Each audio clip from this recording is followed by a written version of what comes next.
Bonjour, je m'appelle Romain B. Ingénieur de formation, j'ai fait une thèse en physique avant de m'intéresser aux entrepôts de données de santé comme celui de la PHP que j'ai rejoint en février 2020.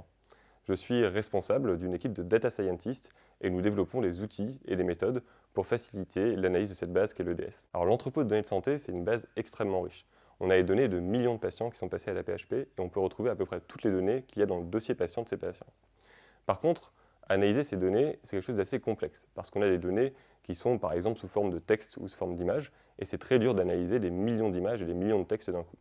Donc nous, ce qu'on fait dans l'équipe Data Science, c'est qu'en particulier, on développe des algorithmes, des algorithmes de traitement automatique des langues, de NLP, qui justement vont scanner tous ces textes et réussissent à en extraire des données d'intérêt pour les analyser ensuite. Alors venir à la PHP, c'est l'occasion de contribuer au développement du numérique en santé, et c'est aussi l'occasion, ici au pôle innovation et données, de voir de l'intérieur la construction d'une des plus grandes bases de données de santé en Europe et de voir tous les enjeux qui y sont liés.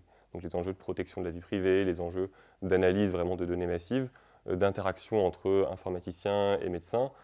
C'est l'occasion du coup de voir comment tout un écosystème se structure petit à petit autour de la donnée.